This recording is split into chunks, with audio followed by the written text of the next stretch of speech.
Sobat Pena, Presiden Prabowo Subianto memimpin sidang Kabinet Paripurna di Istana Negara, Jakarta, 20 Oktober 2025. Sidang tersebut digelar dalam rangka memperingati 1 tahun pemerintahan Kabinet Merah Putih.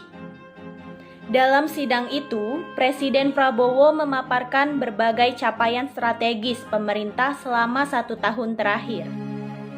Mulai dari reformasi hukum, pemberantasan korupsi, hingga penguatan pertahanan dan pembangunan infrastruktur nasional.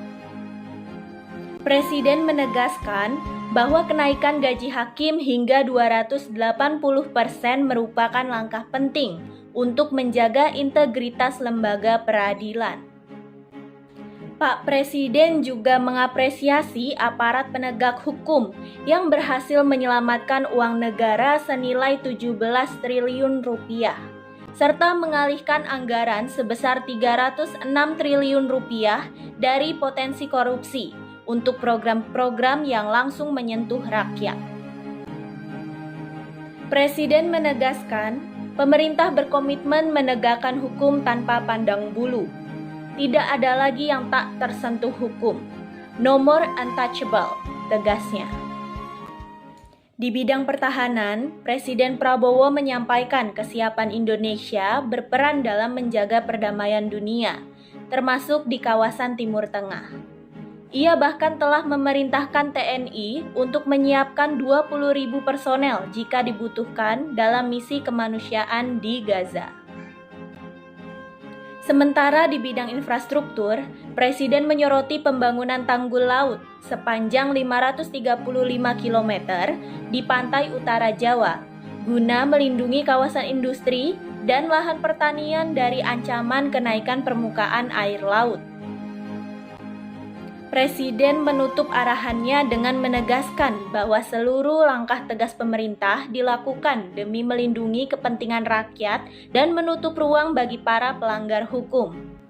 Dari Bekasi, saya Lulu melaporkan 1 tahun pemerintahan Kabinet Merah Putih menunjukkan tekad kuat pemerintah untuk membangun Indonesia yang bersih, kuat, dan berdaulat. Bagaimana menurutmu? Tulis pendapatmu di kolom komentar. Jangan lupa like, comment, share, and subscribe. Terima kasih. Capaian di bidang hukum dan pemberantasan korupsi.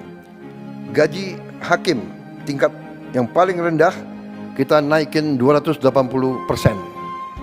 Dan ini akan kita terus pemantau. Kita minta hakim-hakim kita hidupnya baik, kualitas hidupnya baik, hidup terhormat, supaya dia tidak bisa disogok. Hakim-hakim kita tidak boleh dibeli oleh siapapun. Itu tujuan kita. Jadi saudara, bukan kita mau menganakmaskan siapapun, tapi ini sangat penting.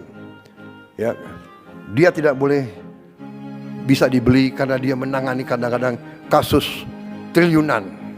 Tadi bukti, hari ini kita berhasil mendapat 13 triliun dari 17 triliun yang diputuskan oleh pengadilan. Jadi hakim-hakimnya itu menurut saya punya hati nurani, keberanian, dia putuskan, akhirnya kita selamatkan 17 triliun uang rakyat.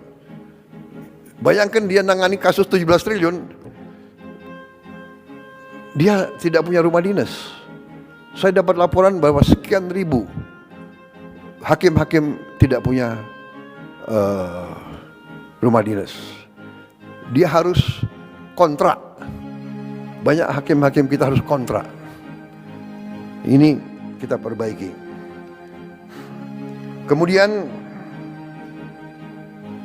kita berhasil mengalihkan 306 triliun rupiah anggaran negara yang rawan korupsi, kita alihkan untuk program-program pro rakyat.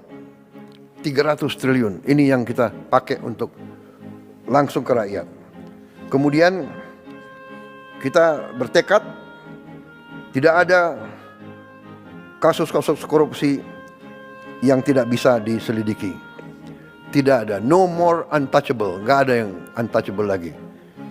Saya terima kasih penegak hukum yang tegar meneruskan tugas yang mulia ini. Juga penegak hukum telah berhasil menyelamatkan lebih dari 1.000 triliun kerugian negara. Ini yang berhasil kita tegakkan. Lebih dari 4 juta hektar kebun kelapa sawit dalam kawasan hutan yang melanggar undang-undang dan melanggar hukum, ini kita kuasai kembali oleh rakyat, oleh negara. Juga lebih dari 100 triliun kerugian dari tambang ilegal berhasil kita hentikan.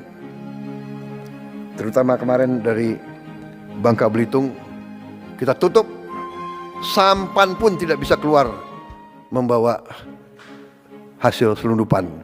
Saya dilaporkan yang terakhir itu 1 sampan, isinya timah, berhasil ditangkap oleh Angkatan Laut kita. Ini kita hentikan, dan ini kita menyelamatkan kurang lebih 45 triliun 1 tahun. Mungkin ada, nggak tahu, pihak-pihak yang teriak-teriak, tapi sudahlah. Pihak-pihak itu pihak-pihak yang salah, pihak-pihak yang melanggar hukum, pihak-pihak yang mencuri dari rakyat Indonesia,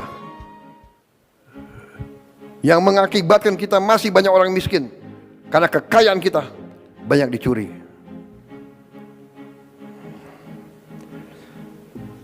Saudara-saudara, di bidang pertahanan, keamanan, ketahanan, dan diplomasi, terus kita perkuat TNI dengan tambah batalion-batalion. Kita tidak mau mengganggu siapapun. Tugas kita, tugas TNI hanya mempertahankan kedaulatan Indonesia.